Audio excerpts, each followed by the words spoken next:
lonceng penanda 24 jam berbunyi. Debat resmi selesai. Dari 10 ulama yang maju, tak satu pun berhasil mengalahkan Abu Nawas. Rakyat bersorak, beberapa bahkan memeluk Abu dengan penuh haru. Raja Harun al-Rasyid berdiri dari singgasananya, wajahnya merah padam. Ia ingin marah, namun tidak bisa menyangkal bahwa ia sendiri yang memerintahkan debat ini. Abu Nawas, katanya dengan suara bergetar, engkau memang tak terkalahkan dalam adu kata. Abu menunduk hormat, lalu menjawab, ampun Baginda, hamba hanyalah menyampaikan kebenaran dengan bahasa yang rakyat mengerti. Kalimat itu justru membuat rakyat semakin kagum. Malam itu, kemenangan Abu bukan hanya dalam debat, tapi dalam hati rakyat. Sejak saat itu, nama Abu Nawas bukan lagi sekadar pelawak istana, melainkan simbol kecerdikan dan keberanian melawan kezaliman dengan ilmu dan akal sehat. Tomorrow.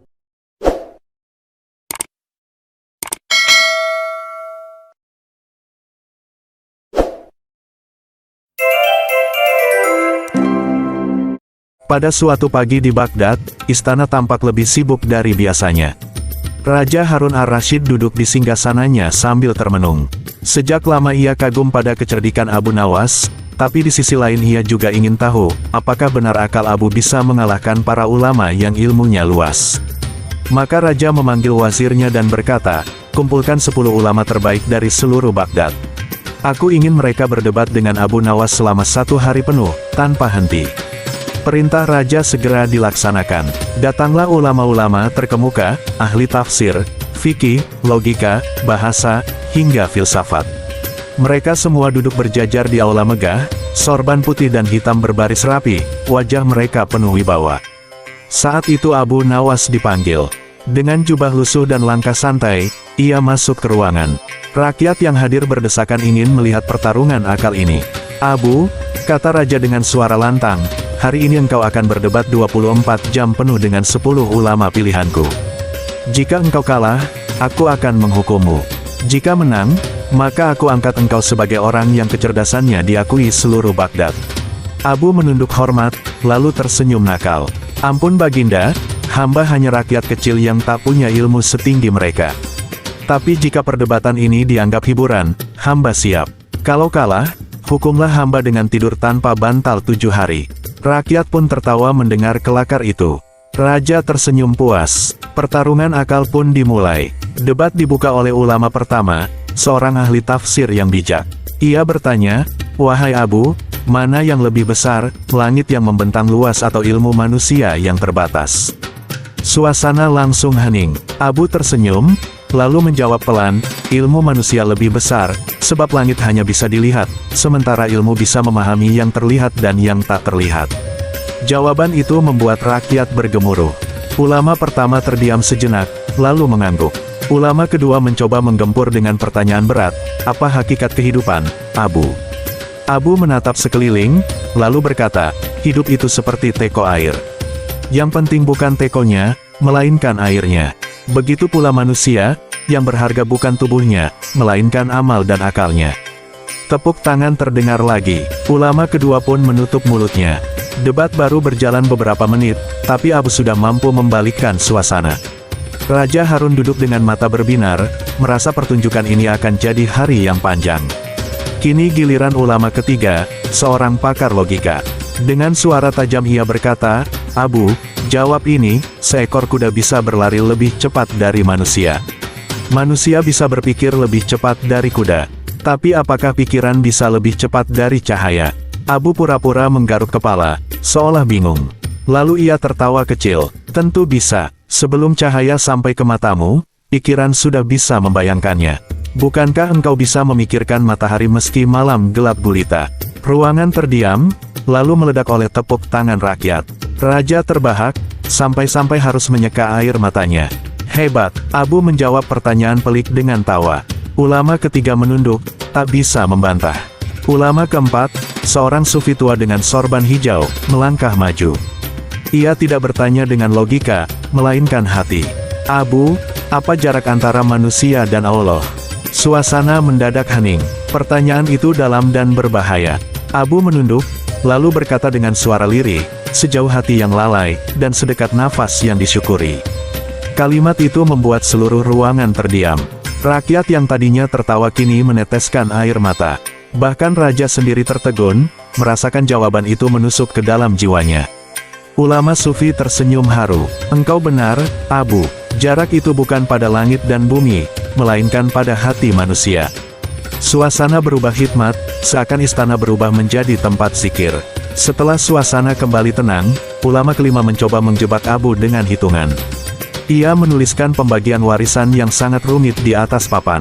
Semua orang terheran melihat angka-angka itu. Abu, pecahkan soal ini jika kau memang pintar. Abu melihat sebentar, lalu menghela napas. Ampun tuanku, kalau urusan warisan, jangan tanya pada ulama atau raja. Tanya saja pada para istri, mereka lebih ahli membagi harta daripada kita semua. Sekejap, seluruh aula berguncang oleh tawa. Raja sampai terbatuk karena tertawa keras. Ulama kelima tersipu malu, tapi tidak bisa menyangkal kebenaran kelakar Abu. Dalam sekejap, Abu membalikkan jebakan serius menjadi lelucon cerdas. Setelah tawa reda, ulama keenam maju dengan wajah tenang. Ia seorang filsuf besar yang terbiasa mengutak-atik akal dengan perdebatan panjang. Abu, katanya, jawablah ini, apakah manusia hidup sepenuhnya diatur takdir, ataukah ia punya kebebasan penuh? Semua orang menoleh ke arah Abu, penasaran. Itu pertanyaan yang sudah berabad-abad diperdebatkan. Abu mengelus jenggotnya, lalu berkata, manusia itu ibarat ayam dalam kandang. Ia bebas berkokok, berlari ke kiri dan ke kanan, mematuk makanan sesukanya. Tapi tetap, ia tidak bisa keluar dari pagar yang dibuat pemiliknya. Akhir hidupnya pun ditentukan pemilik kandang, disembelih atau dibiarkan hidup. Ruangan hening. Beberapa ulama berbisik kagum, karena jawaban itu sederhana namun mencakup hakikat qada dan qadar. Rakyat mengangguk-angguk, merasa mengerti sesuatu yang sebelumnya terasa berat. Raja Harun berseru, luar biasa, Abu. Engkau menyederhanakan persoalan besar dengan gambaran ayam. Ulama filsuf itu akhirnya hanya bisa tersenyum pahit. Ia tahu Abu tidak menjawab dengan teori panjang, tapi dengan perumpamaan yang bisa dimengerti semua orang. Itulah kekuatan Abu, membumikan persoalan langit. Ulama ketujuh adalah seorang ahli bahasa dan sastra. Dengan nada percaya diri ia berkata, Abu, aku ingin tahu seberapa indah lidahmu. Sebutkan, apa kata terindah di dunia? Abu tidak langsung menjawab. Ia menunduk, lalu berkata dengan tenang, nama ibumu.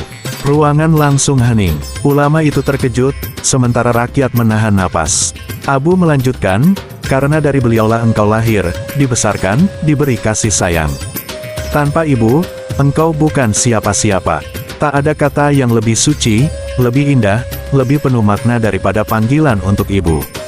Beberapa orang di antara rakyat meneteskan air mata. Bahkan para ulama yang sebelumnya kaku mulai tersentuh. Raja Harun mengangguk pelan, hatinya tergetar. Abu, engkau bukan hanya ahli kelakar, tapi juga penyair hati. Ulama bahasa itu tak bisa menyangkal. Ia menunduk hormat, mengakui keindahan jawaban Abu. Ulama ke-8, ahli sejarah, melangkah maju. Abu, menurutmu siapa yang paling berkuasa sepanjang sejarah manusia? Tanyanya. Abu menjawab cepat, orang yang lapar. Ruang istana mendadak gaduh. Banyak yang tidak paham maksudnya. Ulama itu menatap tajam, apa maksudmu, Abu? Abu berdiri, lalu menjelaskan, orang lapar bisa membuat raja menunduk, karena jika rakyat lapar, kerajaan bisa runtuh. Orang lapar membuat ulama bicara lantang, agar keadilan ditegakkan. Orang lapar membuat pasar gempar, karena harga-harga melonjak. Tak ada kekuatan yang lebih besar dari perut kosong. Kata-kata itu membuat seluruh rakyat bergemuruh. Mereka berteriak setuju, karena memang merasakan kebenarannya. Raja Harun terdiam, wajahnya berubah serius. Ia tahu Abu benar. Jika rakyat lapar, singgasananya pun bisa goyah. Kini ulama ke-9 maju. Ia dikenal halus budi dan ingin menguji Abu dengan pertanyaan moral. Wahai Abu, menurutmu, lebih baik mana, orang pintar tapi jahat, atau orang bodoh tapi baik hati? Abu menjawab mantap, lebih baik orang bodoh tapi baik hati. Sebab kebodohan biasanya hanya merugikan dirinya sendiri, sedangkan kepintaran yang jahat bisa menghancurkan seluruh negeri. Rakyat bersorak, benar, benar, bahkan beberapa ulama mengangguk setuju. Ulama ke-9 tersenyum, tak bisa menyangkal jawaban itu. Raja Harun menatap Abu lama, lalu berkata, Kalau begitu, kerajaan ini selamat bukan karena orang-orang pintar, tapi karena orang-orang berhati tulus. Abu menunduk, tidak menambahkan kata-kata lagi. Ulama terakhir adalah yang paling tua dan disegani. Sorbannya besar, wajahnya teduh, suaranya dalam. Ia maju perlahan lalu bertanya, "Abu, semua sudah engkau jawab. Tapi jawab ini, apa arti hidupmu sendiri?" Pertanyaan itu berat, karena menyentuh inti jati diri. Abu terdiam beberapa saat, lalu menatap ulama tua itu dengan mata tajam. "Hidupku," katanya pelan, "ibarat candaan bagi orang yang sedang bersedih, ibarat cermin bagi orang yang sombong, dan ibarat tamparan bagi mereka yang lupa diri. Itulah kenapa aku ada di sini." Seluruh aula hening, rakyat terdiam, raja tertegun. Ulama tua itu menghela napas panjang, lalu berkata lirih, "Aku tak bisa membantahmu, Abu. Engkau bukan sekadar orang cerdik, engkau adalah pengingat bagi kita semua." Raja Harun berdiri, wajahnya berseri. "Abu, engkau telah membuat 10 ulama terbaikku terdiam. Tapi ingat, waktu baru separuh jalan. Debat ini masih panjang." Abu tersenyum santai. "Ampun tuanku, bagi hamba ini baru pemanasan." Debat memasuki jam keempat. Para ulama mulai menggunakan kitab-kitab besar yang mereka bawa. Seorang ulama tua yang dikenal sangat keras kepala membuka serangan pertama. Ia membaca panjang lebar dari kitab tafsir tentang makna sabar dan mencoba menjebak Abu Nawas dengan pertanyaan berlapis. "Wahai Abu Nawas," katanya lantang, "jika engkau berkata manusia diuji dengan sabar, apakah engkau berani mengatakan bahwa seorang raja yang lalim pun adalah ujian yang harus diterima tanpa melawan?" Suasana menjadi tegang. Beberapa ulama lain mengangguk, yakin pertanyaan itu akan mematahkan Abu. Namun Abu hanya tersenyum, lalu menjawab pelan tapi penuh keyakinan, "Benar, sabar adalah ujian.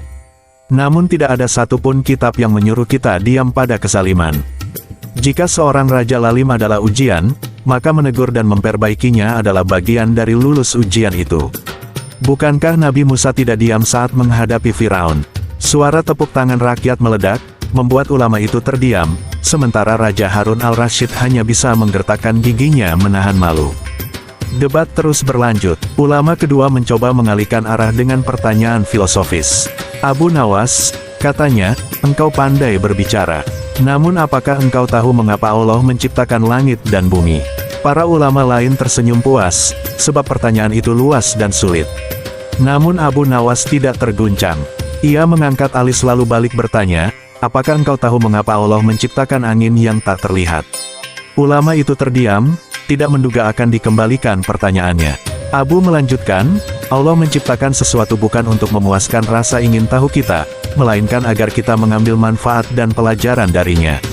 Sama halnya dengan bumi untuk berpijak, langit untuk berteduh, angin untuk bernafas. Jika kau bertanya, mengapa, maka aku bertanya, untuk apa? Karena siapapun yang bisa menjawab, untuk apa, akan hidup. Lebih bermanfaat." Penonton kembali bersorak. Raja menatap murka, karena ulama yang seharusnya mengalahkan Abu malah dipermalukan. Debat sudah berlangsung 8 jam. Abu Nawas tampak tetap segar meski para ulama mulai lelah. Seorang ulama ketiga mencoba menyerang dengan nada sinis, "Engkau hanya pandai memutar kata. Itu bukan ilmu, melainkan kelicikan." Abu tertawa kecil lalu menjawab, "Kalau kelicikan bisa membuat rakyat mengerti, apakah itu buruk? Lebih buruk mana? Ulama yang pandai membaca kitab tapi tak mampu menjelaskan pada orang miskin, atau seorang bodoh yang bisa membuat rakyat paham dengan bahasa sederhana?" Ulama itu tercekat. Ia sadar rakyat di alun-alun mendengarkan dengan seksama. Abu sengaja memutar serangan ulama ke arah fungsi ilmu itu sendiri, apakah untuk bermegah-megahan atau benar-benar untuk menolong manusia. Rakyat bersorak setuju. Ulama itu menunduk, sementara Abu tetap berdiri tegak, meski matanya menyimpan kelelahan. Malam semakin larut, lampu-lampu minyak dinyalakan di seluruh alun-alun. Debat berlanjut ke jam ke-12. Raja Harun al-Rasyid mulai gelisah di singgasananya. Seharusnya Abu sudah kalah, kelelahan, atau kehilangan kata-kata. Namun yang terjadi justru sebaliknya, 10 ulama yang dikirim satu persatu mulai berguguran dalam adu logika. Seorang menteri berbisik pada raja, "Tuanku, jika begini terus, rakyat akan lebih mengagumi Abu daripada Baginda." Raja semakin gusar. Ia melirik Abu yang duduk bersila sambil minum air dengan santai, seolah debat panjang bukanlah beban. Dalam hatinya Raja tahu, semakin lama Abu bertahan, semakin besar wibawa yang ia miliki di mata rakyat. Namun Raja tak bisa menghentikan debat, sebab ia sendiri yang memerintahkan agar berlangsung 24 jam penuh. Jam ke-15 tiba, seorang ulama muda maju dengan penuh semangat. Ia mengajukan pertanyaan tentang hukum kepemimpinan, jelas ditujukan untuk menyerang kelemahan raja. Apakah seorang pemimpin yang tidak adil tetap pantas dipatuhi? Tanyanya. Rakyat terdiam, menyadari betapa berbahayanya pertanyaan itu. Jika Abu menjawab tidak, ia bisa dituduh memberontak. Jika ia menjawab ya, maka ia dianggap membenarkan kezaliman. Abu tersenyum tipis, lalu berkata, seorang pemimpin yang tidak adil tetap pantas dipatuhi dalam hal kebaikan, tetapi wajib diingatkan dalam hal keburukan. Jika tidak, maka rakyat akan binasa bersamanya. Semua orang tercengang. Jawaban itu tidak menentang raja secara langsung, tapi juga tidak melegitimasi kezaliman. Raja menggertakkan gigi, karena Abu telah membalik meja, pertanyaan yang seharusnya menjebaknya malah berubah menjadi tamparan halus bagi penguasa. Jam sudah menunjukkan lewat tengah malam, perdebatan memasuki jam ke-18. Angin dingin berhembus, rakyat yang bertahan di alun-alun mulai menggigil, namun mereka tetap tak beranjak. Semua mata terpaku pada Abu Nawas yang masih duduk dengan tenang, sementara para ulama tampak semakin kelelahan. Seorang ulama senior mencoba bertahan. Ia mengajukan pertanyaan yang rumit tentang takdir. Abu Nawas, katanya dengan suara serak, jika segala sesuatu telah ditentukan Allah, apakah berarti manusia tidak perlu berusaha?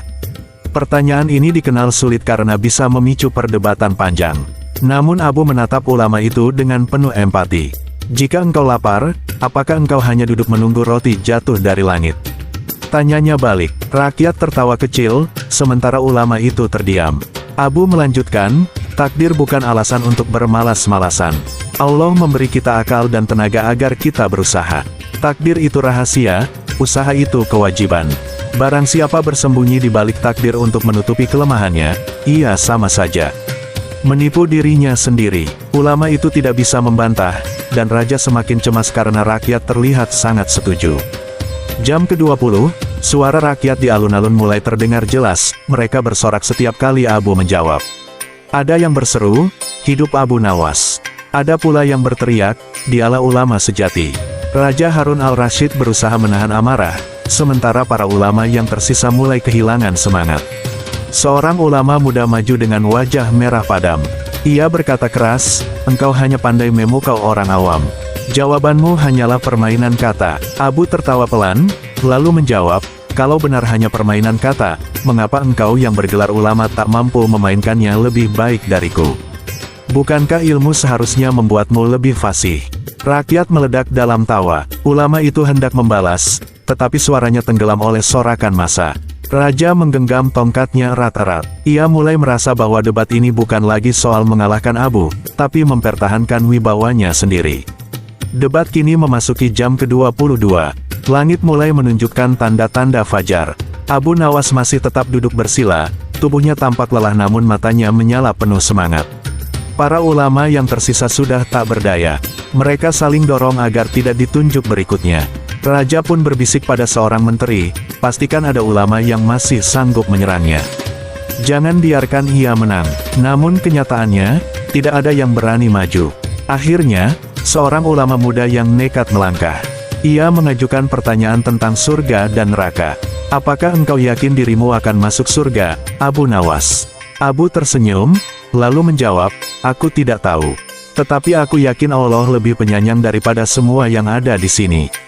Jika aku berusaha jujur, mungkin Allah akan memaafkanku. Tetapi jika aku memanipulasi ilmu untuk kepentingan dunia, maka neraka pantas untukku. Rakyat terdiam, tersentuh oleh jawaban itu. Bahkan beberapa ulama menunduk, malu dengan hatinya sendiri. Jam ke-23, suasana menjadi semakin emosional. Rakyat bukan hanya menonton, tetapi mulai menangis mendengar kata-kata Abu. Mereka merasa disadarkan bahwa ilmu bukanlah hiasan, melainkan jalan untuk berbuat baik. Seorang ulama terakhir maju dengan wajah penuh keraguan. Ia mengajukan pertanyaan sederhana, apa itu ilmu menurutmu, Abu? Abu menatap rakyat, lalu menjawab dengan suara lantang, ilmu bukan untuk meninggikan diri di hadapan raja atau rakyat. Ilmu adalah cahaya agar manusia tidak tersesat. Jika ilmu hanya digunakan untuk mencari kedudukan, maka itu bukan cahaya, melainkan kegelapan. Kata-kata itu menggema di seluruh alun-alun. Ulama itu meneteskan air mata, lalu mengakui kekalahannya. "Engkau benar, Abu Nawas," katanya lirih. Sorakan rakyat pecah, meneriakkan nama Abu berulang-ulang. Akhirnya, lonceng penanda 24 jam berbunyi. Debat resmi selesai. Dari 10 ulama yang maju, tak satu pun berhasil mengalahkan Abu Nawas. Rakyat bersorak, beberapa bahkan memeluk Abu dengan penuh haru. Raja Harun al-Rasyid berdiri dari singgasananya, wajahnya merah padam. Ia ingin marah, namun tidak bisa menyangkal bahwa ia sendiri yang memerintahkan debat ini. "Abu Nawas," katanya dengan suara bergetar, "engkau memang tak terkalahkan dalam adu kata." Abu menunduk hormat, lalu menjawab, "Ampun Baginda, hamba hanyalah menyampaikan kebenaran dengan bahasa yang rakyat mengerti." Kalimat itu justru membuat rakyat semakin kagum. Malam itu, kemenangan Abu bukan hanya dalam debat, tapi dalam hati rakyat. Sejak saat itu, nama Abu Nawas bukan lagi sekadar pelawak istana, melainkan simbol kecerdikan dan keberanian melawan kezaliman dengan ilmu dan akal sehat.